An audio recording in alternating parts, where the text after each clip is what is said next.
मणिपुर की हिंसा और जिस प्रकार का दुर्व्यवहार किया गया दो महिलाओं के साथ, निश्चित रूप से देश उसके लिए शर्मिंदा है और संसद में इस विषय पर चर्चा भी होनी चाहिए। लेकिन विडंबना ये है कि सरकार सब चर्चा के लिए तैयार है। ये विभाग जो है वो गृह मंत्री के अधीन होता है। गृह मंत्री अमित शाह चर्चा के लिए जवाब देने के लिए पूरी तरह तैयार हैं।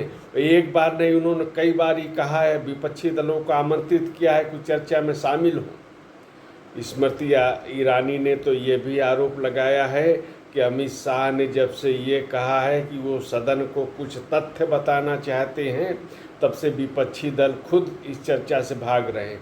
राज्यसभा में ये चर्चा का विषय स्वीकृत हो गया और सभापति ने पूछा कि विपक्ष इसमें शामिल होगा कि नहीं, लेकिन वहाँ पे हंगामा चलता रहा और चर्चा आगे नहीं बढ़ पाई। एक तरफ ये भी प्रश्न उठ रहे हैं कि निश्चित रूप से मणिपुर पर चर्चा होनी चाहिए, ये ज्वलंत प्रश्न है। लेकिन इसके साथ ही क्या पश्चिम बंगाल में जिस तरह की हिंसाएं हुई, जिस तरह की केरल में राजनीतिक हिंसा होती है, जिस प्रकार की नारेबाजी की गई और जिस प्रकार का राजस्थान का जो पकड़ आया है, क्या उस पर चर्चा नहीं होनी चाहिए? क्या उसकी निंदा नहीं होनी चाहिए? राजस्थान में तो एक मंत्री ने अपनी ही सरकार के बारे में कहा कि मणिपुर को छोड़िए, केवल राजस्थान में महिलाओं का जो उत्पीड़न हो रहा है, जो प्रकार से उनकी सुरक्षा पर ध्यान नहीं दिया जा रहा है, सरकार की असफलता है और इस पर भी चर्चा होनी चाहिए। लेकिन मुख्यमंत्री अशोक गहलोत ने उस मंत्री को बर्खास्त कर दिया। राहुल गांधी ने ये नहीं कहा कि उस मंत्री की आवाज़ को दबाना ठीक नहीं है, उसको प्रश्न पूछने का अधिकार है, अपनी बात कहने का अधिकार है, ये नहीं उठाया गया है। इसी प्रकार केरल में उस पार्टी ने जिसके सहयोग से राहुल गांधी वायनाड का चुनाव जीते थे और उसके सहभागी हैं उस गठबंधन के, और अमेरिका में उन्होंने कहा था कि वो पार्टी सेकुलर पार्टी है। उसके यूथ विंग ने अभी पिछले दिनों किस तरह का जुलूस निकाला, किस तरह के उसमें हिंसक नारे लगाए गए, धर्म के आधार पे, मजहब के आधार पे ये किस तरह का बेमनस फैलाने का प्रयास किया गया, इस पर भी चर्चा होनी चाहिए। पश्चिम बंगाल का उदाहरण तो सबके सामने है। जितने भी चुनाव होते हैं सब में हिंसा, सब में अपने विरोधियों को भयग्रस्त किया जाता है, उनके मकान जलाए जाते हैं, महिलाओं से दुर्व्यवहार होता है। और केवल इसी दौरान जब विपक्ष मणिपुर को लेके हंगामा कर रहा है, जब अपने प्रतिनिधिमंडल मणिपुर भेज रहा है, उसी अवधि में पश्चिम बंगाल में ममता बनर्जी के भतीजे और उनके उत्तराधिकारी ने ये घोषणा की थी कुछ दिन पहले कि 5 अगस्त को बीजेपी के जितने भी लोग हैं उनके घरों का घेराव किया जाएगा। अब ये घेराव करने की बात कितनी भय फैलाने वाली थी, इसकी कल्पना मात्र की जा सकती है। जरा उन परिवारों के लोगों के बारे में, वहाँ की माताओं, बहनों, बच्चों के बारे में केवल कल्पना करिए कि घेराव करने की बात हो रही है, सत्ता पक्ष के जो सबसे प्रभावशाली व्यक्ति हैं वो, और घेराव करेगा कौन?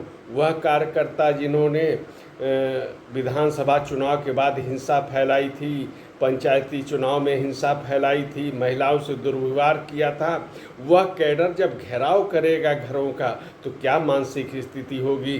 भला हो वहाँ के हाई कोर्ट ने, जिसने इस पर रोक लगा दी, उसने कहा कि इस तरह की अराजकता की स्थिति ठीक नहीं है, सरकार से जवाब मांगा कि वो क्या कर रही है। तो ये कुल मिला के कहा जा सकता है कि कुछ मसले निश्चित रूप से ऐसे होते हैं जिस पर राजनीति नहीं होनी चाहिए।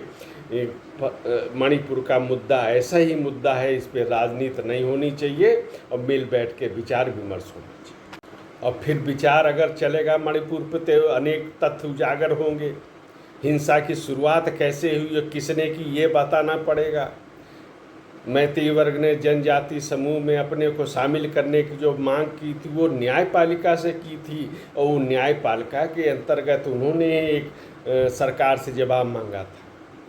फिर हिंसा शुरू हुई, जवाब ये भी देना पड़ेगा। और फिर 1949 से भी चलना पड़ेगा, जब इस समुदाय को जनजाति समुदाय की श्रेणी से बाहर किया गया था, तो ईसाई मशीनरियों को खुली छूट दी गई थी, ये भी विचार करना। और पिछले 9 वर्षों में किस तरह प्रधानमंत्री नरेंद्र मोदी ने लुक ईस्ट और एक्ट ईस्ट के पॉलिसी के तहत विकास की मुख्य धारा से पूरे के पूरे पूर्वांचल को मुख्य धारा में शामिल किया है। जितने 9 वर्षों में इस क्षेत्र में विकास कार्य हुए वो भी चर्चा करनी पड़ेगी, और पिछले वर्षों में जिस तरह वहाँ पे 2.5 महीने ये छोड़ दें तो मणिपुर में जिस प्रकार की शांति व्यवस्था थी उसकी भी चर्चा होगी, और उसके पहले जब कांग्रेस के शासन में और पहले के शासन में किस प्रकार के यहाँ सरकारें बदलती थीं, किस तरह से कार्य होता था, किस प्रकार का वैमनस्य था, इन सब की चर्चा होगी। तो निश्चित रूप से, लेकिन फिर भी मैं मानता हूँ कि राजनीति नहीं होनी चाहिए। पक्ष और विपक्ष, सत्ता पक्ष और विरोधी दल को मिल बैठ के इस समस्या का समाधान निकालना चाहिए, क्योंकि एक संवेदनशील मुद्दा है। म्यांमार है, उधर रोहिंग्यों का प्रकोप एक तरह से है, चीन तो अवसर की तलाश में रहता है, इसलिए इस पे जिस प्रकार की राजनीति हो रही है, जिस प्रकार से सदन में हंगामा हो रहा है, ये सब निंदनीय कार्य है, और इनका अंततः देश को ही नुकसान उठाना पड़ता है। चीन जैसी ताकतें इसी अवसर के तलाश में रहती हैं, इसलिए यथाशीघ्र इस पर चर्चा होनी चाहिए और समाधान निकलना चाहिए।